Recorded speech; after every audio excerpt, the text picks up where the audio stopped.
Morning students, again I am here for discussing the more problems based on surface area and volume of cylinder. Let's come to the problem number 1. In this question it is given that find the lateral curved surface area of a closed cylindrical storage tank that is 4.2 meter in diameter and 4.5 meter high. ठीक, इस question में first part ये पूछा गया है कि अगर आपके पास कोई सिलेंड्रिकल स्टोरेज टैंक गिवन है, इस तरीके से सिलेंड्रिकल स्टोरेज टैंक अगर सपोज करिए ये आपके पास क्या है, ये आपका है सिलेंड्रिकल स्टोरेज टैंक है, ठीक है। तो उस केस में ये क्या कह रहे हैं, उस केस में देखिए कौन कौन सी चीज़ें ये बता रहे हैं। कह रहे हैं कि स्टोरेज टैंक का जो क्या चीज़ कही जा रही, 4.2 मीटर इन डायमीटर। तो पहली चीज़ जो यहाँ पर बेटा दी हुई है वो क्या दी हुई है, डायमीटर दी हुई है, डायमीटर ऑफ स्टोरेज टैंक। क्या चीज़ दी हुई है, diameter of storage tank. Storage tank का डायमीटर क्या है बेटा, 4.2 मीटर। क्या है, 4.2 मीटर। तो यहाँ से हम लोग क्या फाइंड आउट कर लेंगे, यहाँ से रेडियस हमें मिल जाएगा, radius is equals to 2.1 metre. और दूसरी चीज़ यहाँ पर हाइट दी हुई है, हाइट अगर आप यहाँ से देखिए तो हाइट स्टोरेज टैंक की क्या दी हुई है, 4.5 मीटर, ठीक है। तो क्या चीज़ पूछ रहे हैं, पहली चीज़ जो इस क्वेश्चन में पूछी जा रही है that is find the lateral curved surface area of the closed cylindrical storage tank. First part में इसकी कोई प्रॉब्लम नहीं है, ये इजिली सॉल्व होगा।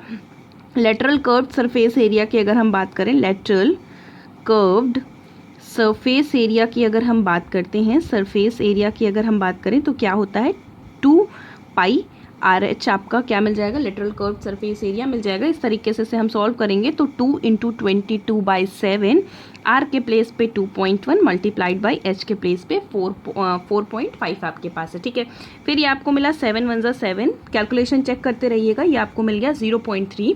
और इसे हम बेटा सॉल्व करेंगे तो सॉल्व करने के बाद आई थिंक 59.4 स्क्वायर मीटर हमें क्या मिल जाएगी, इसकी लेटरल कर्व्ड सरफेस एरिया, मतलब कर्व्ड सरफेस एरिया मिल गई। अब बात करते हैं दूसरे पार्ट की। दूसरा पोर्शन जो इसका है दैट इज थोड़ा सा वो दूसरे टाइप का है, मतलब एक कहेंगे तो कुछ अलग टाइप का है। तो क्या कह रहे हैं, how much steel was actually used if 1/12 of the steel actually used was the wasted in the making the tank. ध्यान से समझिएगा क्या कह रहे हैं।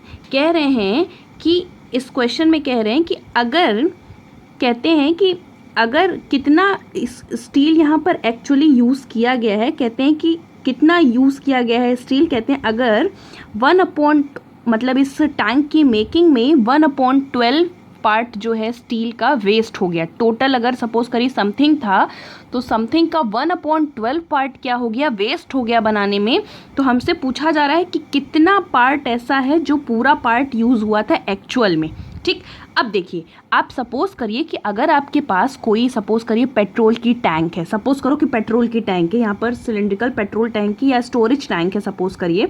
तो देखिए क्या कहा जाएगा, टैंक की अगर हम बात करते हैं किसी स्टोरेज के लिए, तो उसके लिए अगर हम उसके स्टोरेज की बात करें तो उसका अपर वाला पोर्शन और लोअर वाला पोर्शन भी काम करेगा, वर्क करेगा ही। क्योंकि अगर लोअर का पोर्शन, जस्ट सपोज कि अगर लोअर पोर्शन होगा ही नहीं इसका, तो हम ये स्टोरेज टैंक कैसे कह सकते हैं, खुद सोचिए। ये स्टोरेज टैंक तो हो नहीं सकता, जितना भी कुछ भी अगर क्वांटिटी हम इसमें स्टोर करेंगे वो तो बह के बाहर आ जाएगी। फिर इसी तरीके से ऊपर वाले पोर्शन में भी देखिए तो आप कुछ ना कुछ इसको ढकने के लिए, इसको कवर करने के लिए ऊपर वाला पोर्शन भी होगा। तो जो टोटल स्टील यूज़ होगा यहाँ पर वो उसके किसके इक्वल हो जाएगा, वो टोटल स्टील का जो टोटल स्टील यहाँ पर हमारे पास आएगा, जिससे पूरा ये पोर्शन, पूरा ये ड्रम, ये पूरा जो भी आपके पास टैंक है, स्टोरेज टैंक जो बना हुआ है, वो स्टोरेज टैंक जो यूज़ होगा वो स्टील के अमाउंट के इक्वल होगा। और वो क्या कहलाएगा, वो आपका कहलाएगा टोटल सरफेस एरिया। तो हमने यहाँ से क्या फाइंड आउट किया, हमने यहाँ से फाइंड आउट करना स्टार्ट किया now total surface area. Total surface area की अगर हम बात करें तो टोटल सरफेस एरिया क्या हो जाएगा, होता है 2 पाई आर एच प्लस आर। और इस तरह से ये मिला 2 इंटू 22/7, आर के प्लेस पे यहाँ पर अब बेटा क्या था 2.1, और एच प्लस आर की अगर हम बात करें तो 2.1 प्लस 4.5, ये आपको बेटा बेसिकली मिल गया। और अभी से हम सॉल्व करना स्टार्ट करेंगे तो हमें क्या मिलेगा, 2 इंटू 22/7 2 इंटू 22 इंटू ये सॉल्व करने पे 0.3 और ये मल्टीप्लाई करने पे 6 ये ऐड करने पर 6.6 मिला।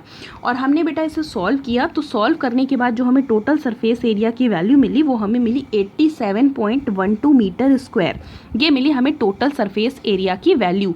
अब ध्यान से समझने की कोशिश करिए कि कहना क्या है। अब क्वेश्चन में पूछा क्या गया, how much steel was actually used if 1/12 of the steel actually used was the wasted. ठीक, पूछ रहे हैं कि एक्चुअल में कितना स्टील यूज़ किया गया अगर एक्चुअल यूज्ड स्टील का 1/12 पार्ट वेस्ट हो गया। ठीक, समझिएगा। अब क्या किया गया, हमने सपोज कर लिया कि let x metre square be the steel used actually। ठीक, क्या कहा गया, हमने सपोज कर लिया कि x मीटर स्क्वायर स्टील यहाँ पर पूरा यूज़ हुआ था। सुनिएगा, वेस्टेड पार्ट कितना हुआ, वेस्टेड स्टील कितना था हो गया। अब देखिए x मीटर स्क्वायर था, बोला गया x मीटर स्क्वायर का इसका बोला गया 1/12 पार्ट क्या हो गया, वेस्ट हो गया। 1/12 पार्ट क्या हो गया, वेस्ट हो गया। तो 1/12 इंटू एक्स। ठीक, अब रिमेनिंग स्टील जो हमारे पास बचा, रिमेनिंग स्टील हमारे पास क्या बचा, रिमेनिंग स्टील हमारे पास बचा, पहले कितना था एक्चुअल में x था, x में से 1/12 x क्या हो गया, वेस्ट हो गया। तो 12x माइनस x/12, इस तरीके से ये क्या बन गया, 11x/12 मीटर स्क्वायर हमको क्या मिल गया, remaining steel. Now listen to me carefully. अब देखो क्वेश्चन में क्या कहा जा रहा है, ये जो रिमेनिंग स्टील है, यही रिमेनिंग स्टील हमारे ड्रम के लिए यूज़ हुआ है। ठीक, सपोज करिए कि x मीटर स्क्वायर टोटल हमने लिया था, उसमें से उसका 1/12 पार्ट वेस्ट हो गया और जो बचा पार्ट था, रिमेनिंग पार्ट था, वो रिमेनिंग पार्ट के हेल्प से ही हमने इस ड्रम का या स्टोरेज टैंक की मेकिंग की। तो ये जो आपके पास रिमेनिंग स्टील की क्वांटिटी है, ये किसके इक्वल हो जाएगी, ये हो जाएगी टोटल सरफेस एरिया के इक्वल। तो हमने कह दिया now according to question this 11x/12 is equals to 87.12 metre square. तो यहाँ से हमको किसकी वैल्यू चाहिए, हमें पता करना है कि एक्चुअल हमने कितना स्टील पूरा कंसीडर कर रखा था। तो यहाँ से देखिए, तो आपको क्या मिला, x is equal to 12 into 87.12 upon यहाँ से क्या मिल गया, हमें 11 मिल गया। और इसको हमने सॉल्व करना स्टार्ट किया, 11 1 ज़ा 11, 11 7 ज़ा 77, 10 हो गया। तो पॉइंट यहाँ से 11, फिर उसके बाद क्या हो गया, 11 9 ज़ा 99, 11 2 ज़ा आपके पास 22। तो x इज इक्वल टू बेटा हमें क्या मिला, 12 इंटू 7.92, ये हमें बेसिकली मिला, कितना मिला, 12 इंटू 7.92। अब बेटा अगर हम इसको सॉल्व करेंगे तो आई थिंक सॉल्व करने के बाद इसकी जो वैल्यू मिलेगी वो हमें मिलेगी 95.04 मीटर स्क्वायर इसकी वैल्यू मिलेगी। मतलब टोटल हमने इतने मीटर स्क्वायर जो है क्या ले रखा था, इतने मीटर स्क्वायर स्टील पूरा ले रखा था। उसके बाद इसको सॉल्व किया तो जा करके हमें पूरा क्या मिला, आंसर मिला। जा करके हमें पता चल गया कि कितना पोर्शन हम लोगों ने स्टील का ले रखा था। Now let's come to the another problem.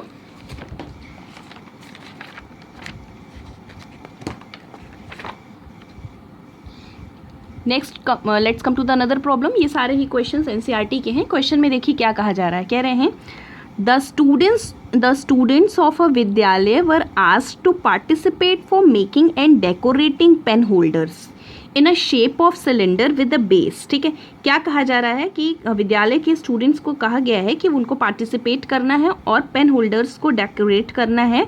किस शेप का पेन होल्डर है, सिलेंड्रिकल शेप का, सिलेंडर शेप का, विद द बेस, उसमें बेस भी है, याद रखिएगा।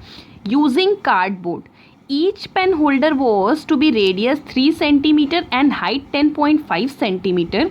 The विद्यालय was to supply the competitors with cardboard। ठीक है, कह रहे हैं फिर if there are 35 competitors, how much cardboard was required to be bought for the card competition? ठीक, ये क्वेश्चन में कहा गया, ध्यान से समझिएगा। पहले तो सपोज करिए कि इन्होंने कहा कि विद्यालय के जो भी स्टूडेंट्स हैं उनको क्या बनाना है, पेन होल्डर्स बनाने हैं, और पेन होल्डर्स बनाने के लिए इनको कार्डबोर्ड की रिक्वायरमेंट है। पेन होल्डर का शेप सिलिंड्रिकल शेप में होगा, और पेन होल्डर में स्पेसिफिक लाइन कही गई है कि उसमें बेस भी होगा, विद द बेस। फिर कहते हैं each pen holder was to be radius 3 centimetre and height 10.5 centimetre. तो कह रहे हैं जितने भी पेन होल्डर होंगे उनका रेडियस क्या है, 3 सेंटीमीटर है, हाइट 10.5 सेंटीमीटर गिवन है। फिर कह रहे हैं the Vidyalaya was to supply competitors with the cardboard, विद्यालय को कॉम्पिटिटर्स के साथ ही जो है कार्डबोर्ड को सप्लाई करना है। If there are 35 competitors, total कितने कॉम्पिटिटर्स हैं, 35 कॉम्पिटिटर्स हैं पूरे यहाँ पर। तो कह रहे हैं कि कितने कार्डबोर्ड की रिक्वायरमेंट होगी कंपटीशन के लिए, कितना कार्डबोर्ड यहाँ से खरीदा जाएगा। ठीक, ये चीज़ कही जा रही है।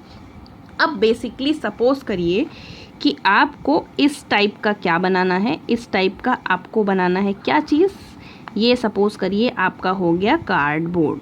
ठीक, सपोज करिए कि पेन स्टैंड आपका हो गया, सपोज करिए यही चीज़ आपको पेन होल्डर्स बनाने के लिए कहा जा रहा है। तो बेसिकली अगर आप देखिए तो क्या क्या चीज़ें यहाँ पर हमारे पास होंगी, सपोज करिएगा। देखिए अब हमको क्या चीज़ चाहिए, हमें फाइंड आउट करना है अमाउंट ऑफ कार्डबोर्ड कि कितने कार्डबोर्ड की रिक्वायरमेंट हुई। तो हमको क्या चीज़ चाहिए होगी, पहले तो देख लीजिए कि इस कार्डबोर्ड के लिए कैसे क्या चीज़ कंडीशंस बोली गई हैं। कहा गया है कि हमें एक ऐसा पेन होल्डर बनाना है जिसका रेडियस 3 सेंटीमीटर हो। तो radius of pen holder is equal to कितना दिया होगा, कह रहे हैं कि रेडियस जो है कितना होना चाहिए पेन होल्डर का, 3 सेंटीमीटर होना चाहिए। और हाइट कितनी होनी चाहिए, हाइट होनी चाहिए आपके पास, हाइट यहाँ पर दे रखी है 10.5 सेंटीमीटर। ठीक, तो फिर बेटा बेसिकली ये क्या कह रहे हैं, तो कह रहे हैं कि आपको बताना है कि कितने अमाउंट में कार्डबोर्ड चाहिए। तो देखो ध्यान से समझिएगा, कार्डबोर्ड का जो अमाउंट है वो देखो किस चीज़ों पे बेस्ड होगा। एक तो अगर हमारे पास ये जो पेन होल्डर दिया हुआ है, इस पेन होल्डर का हम curved surface area find out कर लें, और curved surface area find out करने के बाद मतलब हमें पता चल जाएगा कि कितना अमाउंट, कितनी क्वांटिटी यूज़ हुई है यहाँ पर कार्डबोर्ड की। और दूसरा हम पता कर लें बेस का कर्व्ड बेस की एरिया। ठीक, यहाँ पर क्योंकि दे रखा है क्वेश्चन में कि जो भी हमारे पास पेन होल्डर होगा उस पेन होल्डर के पास बेस भी है। तो मतलब हमारे कहाँ कहाँ पे कार्डबोर्ड यूज़ हुआ, एक तो इस पेन होल्डर की कर्व्ड सरफेस एरिया को बनाने के लिए, और दूसरी चीज़ इसके बेस को बनाने के लिए। ठीक है, तब हम पता कर पाएंगे कि टोटल हमें कितनी कार्डबोर्ड की रिक्वायरमेंट होगी। तो इसके लिए पहली चीज़ जो हम लोग फाइंड आउट करेंगे वो फाइंड आउट करेंगे curved surface area of pen holder. Curved surface area of pen holder find out करेंगे तो देखिए क्या मिलेगा, फॉर्मूला क्या होता है, 2πRh। ठीक, 2 × 22/7, R की वैल्यू 3 है और H की वैल्यू 10.5 है। तो इसे बेटा हम सॉल्व करेंगे तो ये आपका 7 × 1 = 7, 7 × 1 = 7 और 7 × 5 = 35। तो इस तरीके से इसको सॉल्व करने के बाद आई थिंक हमें 198 स्क्वायर ये पोर्शन और सेंटीमीटर में मिलेगा। ठीक, आप इसे सॉल्व करके एक बार रीचेक करिएगा। फिर क्या कह रहे हैं, दूसरी चीज़ ध्यान से समझिएगा। अब हमें क्या चाहिए, अब हमें बेस की एरिया भी चाहिए, क्योंकि इन्होंने कह रखा है कि जो भी पेन होल्डर है उसमें बेस है। तो एरिया ऑफ द बेस की एरिया अगर हम देखें तो हमें क्या मिल जाएगा, πr²। पाई मीन्स 22/7। अब उसके बाद 22/7, उसके बाद 3 स्क्वायर r², और इसे हम सॉल्व करेंगे। तो इसे सॉल्व करने के बाद हमको क्या चीज़ मिल जाएगी, ध्यान से समझिएगा। इसको सॉल्व करने के बाद हमें क्या चीज़ मिल जाएगी, इसको सॉल्व करने के बाद हमें मिल सकता है 990 स्क्वायर सेंटीमीटर इसकी बेस की एरिया हमें मिल गई। ठीक, अब ध्यान से समझिएगा क्या करना है। यहाँ पर कितने लोगों ने यहाँ पर ऑर्डर दे रखा है, ध्यान से समझो। कितने लोग ऐसे हैं टोटल जिन्होंने इसके लिए आपको ऑर्डर दे रखा है, कितने लोग ऐसे हैं जिन्होंने इसको ऑर्डर दे रखा है बनाने के लिए। बहुत ध्यान से समझने की कोशिश करिएगा अगर आप, तो क्या आपको मिलेगा। ठीक है, देखिए पहला काम, सॉरी यहाँ पे 999 स्क्वायर सेंटीमीटर नहीं होगा। पहले हम क्या करेंगे, अब टोटल एरिया फाइंड आउट करेंगे। Total area of cardboard of one pen holder. एक पेन होल्डर के लिए कितने कार्ड एरिया लगेगी, यहाँ से हमने लिख दिया 198 प्लस हमारे पास ये पोर्शन जो आएगा सॉल्व करने के बाद प्लस 22/7 इंटू 9। ठीक, अब ध्यान से समझिएगा। अब यहाँ पर ये क्या कह रहे हैं, ये कह रहे हैं कि टोटल कितने लोग हैं, टोटल आपके पास 35 लोग हैं। तो हमको क्या करना है, total area of cardboard of 35 competitors हैं। तो क्या मिल जाएगा, 1 के लिए इतना था, 35 के लिए 35 मल्टीप्लाइड बाय 198 प्लस 22/7 इंटू 9। ठीक है, ये पोर्शन अगर आपको सॉल्व करने के बाद जो भी मिलेगा आप हमें क्लासरूम में बताएंगे। इस क्वेश्चन में कैलकुलेशन एक बार आपको रीचेक करनी पड़ेगी, यहाँ पे कैलकुलेशन रीचेक करनी पड़ेगी, यहाँ पे कैलकुलेशन रीचेक करनी पड़ेगी और यहाँ पर भी कैलकुलेशन रीचेक करनी पड़ेगी। ठीक है, now let's come to the another problem. Next problem पे हम आते हैं। तो देखिए क्या कह रहे हैं, ये कह रहे हैं a lead pencil consist of a cylinder of wood with a solid cylinder of graphite fitted into it. ठीक है, तो कह रहे हैं कि अगर आपके पास कोई लेड पेंसिल है तो वो किस शेप की है, consist of a cylinder of would. आपको पता है कि नॉर्मली जो पेंसिल होती है, लाइक ये देखिए, ये आपके पास पेंसिल हो गई, ये पेंसिल है आपके पास।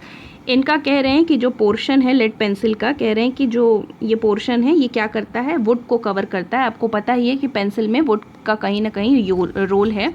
तो इन्होंने क्या कहा कि वो सिलेंड्रिकल शेप में है। तो आप यहाँ से देखिए, अगर एक पोर्शन से इसको हटा दिया जाए तो ये पूरा पोर्शन आपका सिलेंड्रिकल यहाँ से यहाँ तक मिल गया। तो क्या कह रहे हैं कि सिलेंड्रिकल इन शेप में सिलेंड्रिकल है। और फिर कह रहे हैं कि with a solid cylinder of graphite fitted into it. और आपको डेफिनेटली पता है कि पेंसिल में क्या होता है, यूज़ होता है, पेंसिल में ग्रेफाइट यूज़ होता है। तो कह रहे हैं कि उसमें जो है ग्रेफाइट भी फिट करके रखा गया है। तो इसका जो वुड वाला पोर्शन है वो भी सिलेंड्रिकल शेप में है और इसमें जो ग्रेफाइट अंदर फिट कर रखी है वो भी आपकी क्या है, सिलेंड्रिकल शेप में दी हुई है। ठीक है, ये पोर्शन ये कह रहे हैं। फिर इसके बाद कह रहे हैं the diameter of pencil is 7 mm। Pencil की जो डायमीटर है वो पूरी 7 mm है और ग्रेफाइट की जो डायमीटर है वो कह रहे हैं कि 1 mm है। ठीक, कह रहे हैं the length of pencil is 10 centimetre. Pencil की लेंथ जो है पूरी 10 सेंटीमीटर है। तो कह रहे हैं calculate the weight of the whole pencil का वेट आपको कैलकुलेट करना है। कह रहे हैं if the specific gravity of the wood is 0.7 gram per centimetre cube. कह रहे हैं कि अगर स्पेसिफिक ग्रेविटी मतलब एक तरीके से इसको बोलते हैं रिलेटिव डेंसिटी। कह रहे हैं कि अगर वुड की डेंसिटी जो है 1 सेंटीमीटर क्यूब की जो है 0.7 ग्राम है और जो है ग्रेफाइट की इतनी दी हुई है, तो उस तरीके से आपको क्या बताना है, आपको बताना है कि कितना जो है कितना वेट हो जाएगा होल पेंसिल का। ठीक, ये क्वेश्चन में आपसे पूछा गया। हमने सपोज कर लिया कि ये, सपोज करिए कि ये आपका क्या है, ये आपकी पेंसिल का जो है सिलेंड्रिकल शेप है। हमने सपोज किया, इस तरीके की पेंसिल नहीं होती है ताकि आपको इजीली दिखे। इसमें कहा गया कि कुछ पोर्शन जो है, कुछ पोर्शन क्या है, कुछ पोर्शन ये कहते हैं सिलेंड्रिकल शेप में ग्रेफाइट का है। वो भी क्या है, जितना पोर्शन ग्रेफाइट का फिट किया गया है वो पोर्शन भी क्या है, वो पोर्शन भी सिलेंड्रिकल शेप में है। वो पोर्शन किस शेप में है, वो भी आपका क्या है, वो पोर्शन भी आपका सिलेंड्रिकल शेप में है। तो हमने इसको भी क्या किया, हमने इसको भी जो है ड्रॉ कर दिया। ठीक है, तो इस तरीके से आपका ये जो देखिए मिडिल वाला पोर्शन है, इसमें इसको ग्रेफाइट बोल दिया और ये वाला जो पोर्शन है वो आपका क्या बन गया, वो पोर्शन आपका बन गया क्या चीज़, वुड वाला पोर्शन बन गया। ये पूरी की पूरी पेंसिल का शेप बना। तो अब देखिए इस क्वेश्चन में क्या क्या चीज़ें गिवन है। कह रहे हैं a lead pencil consist of the diameter of pencil is 7 centimetre. पूरी पेंसिल का डायमीटर जो दिया हुआ है वो कितना है, 7 मिलीमीटर दिया दे रखा है, आई थिंक 7 मिलीमीटर। फिर कह रहे हैं the diameter of graphite is 1 mm। Graphite का जो डायमीटर है ये कितना दे रखा है, ये 1 mm दे रखा है, दिस वन। फिर क्या कह रहे हैं, height of the pencil means length of the pencil is, ये पूरा आपका क्या दे रखा है, इसको जो है 14 कर लीजिए। हाइट ऑफ द पेंसिल जो है 14 दे रखी है क्वेश्चन में, बाय मिस्टेक 10 है। हाइट ऑफ द पेंसिल अगर आप देखिए तो आपके पास क्या है 14 सेंटीमीटर, क्वेश्चन ये दे रखा है। कह रहे हैं calculate the weight of the whole pencil, whole pencil का वेट कैलकुलेट करके आपको बताना है। तो पहली चीज़ जो दे रखी है that is radius of the pencil हम लोग फाइंड आउट करेंगे। रेडियस ऑफ द पेंसिल कैसे फाइंड आउट करेंगे, टोटल ये क्या था 7 mm अपॉन 2, तो यहाँ से ये क्या बन गया 3.5 मिलीमीटर, और इसको हमने किस में कन्वर्ट कर दिया, इसको हमने कन्वर्ट कर दिया 10 से डिवाइड करके सेंटीमीटर में, तो ये 0.35 सेंटीमीटर हमें मिल गया। ठीक, अब दूसरी चीज़ हमको दे रखी है radius of graphite. Radius of graphite हम फाइंड आउट कर सकते हैं। रेडियस ऑफ ग्रेफाइट की बात करें तो रेडियस ऑफ ग्रेफाइट कैसे बन जाएगा, अगर आप देखिए तो ये क्या था 1 था, तो ये बन गया 1/2 mm और मीन्स 0.5 mm, और इसको हम 10 से डिवाइड कर देंगे तो 0.05 सेंटीमीटर क्या मिल गया, ग्रेफाइट की रेडियस मिल गई। अब हमें क्या क्या चीज़ें चाहिए, हमें चाहिए वुड के बारे में दे रखा है इंफॉर्मेशन और ग्रेफाइट के बारे में इंफॉर्मेशन दे रखा हुआ है। ठीक है, और जो भी इंफॉर्मेशन दे रखी है वो वॉल्यूम से रिलेटेड है, तो इसका मतलब हमको इसके अकॉर्डिंग वर्क करना पड़ेगा। तो हमने क्या कहा, हमने कह दिया पूरा, सपोज करिए कि ये पोर्शन आपके पास क्या था, ये पूरा पोर्शन पेंसिल का था, ये पूरा पोर्शन ग्रेफाइट का था। अगर हमको क्या फाइंड आउट करना है, वॉल्यूम ऑफ वुड, तो volume of would find out करने के लिए हम क्या करेंगे, इस पूरे पेंसिल के वॉल्यूम में से क्या करने वाले हैं, वॉल्यूम ऑफ ग्रेफाइट को बाहर कर देंगे। तो डेफिनेटली अगर आप देखिए तो एक तरीके से ये हॉलो सिलेंडर का वर्क की तरीके से वर्क कर रहा है। अब जब हॉलो सिलेंडर की तरीके से वर्क करेगा तो डेफिनेटली हम volume of would find out कर सकते हैं। तो volume of would in pencil, pencil में जो है वॉल्यूम फाइंड आउट करना है। देखिए क्वेश्चन को देखकर घबराइए मत, टफ है लेकिन हम समझा देंगे आपको। Volume of would in the pencil, हमको क्या करना है, पेंसिल में वुड का वॉल्यूम बताना है। तो डेफिनेटली आपको पता है कि कैसे करते हैं, हम पाई टाइम्स करते हैं r² minus small r² into h, ये हमारा फॉर्मूला होता है। सो पाई टाइम्स मीन्स 22/7, r² अगर आप देखिए तो ये पूरे जो है पेंसिल का क्या था 0.35 का होल स्क्वायर, और माइनस स्मॉल r² 0.05 का होल स्क्वायर इंटू h के प्लेस पे क्या चीज़ दे रखी है, 14 दे रखी है।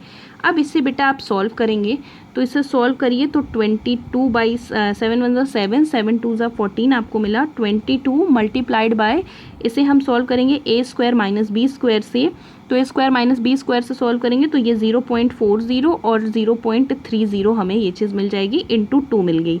और इसे सॉल्व किया तो ये हमें 44 मल्टीप्लाइड बाय 0.40 0.30 को सॉल्व करेंगे तो 0.12 मिलेगा, और फाइनली सॉल्व करने के बाद हमें 5.28 सेंटीमीटर क्यूब मिल गई volume of would in a pencil. ठीक है, अब देखिए क्या करना है, अब हमें चाहिए क्या चीज़, वॉल्यूम ऑफ ग्रेफाइट चाहिए, वॉल्यूम ऑफ ग्रेफाइट चाहिए, वॉल्यूम ऑफ ग्रेफाइट। ग्रेफाइट का वॉल्यूम हमें बेटा चाहिए, तो उस केस में हमको क्या करना पड़ेगा, ध्यान से समझिएगा।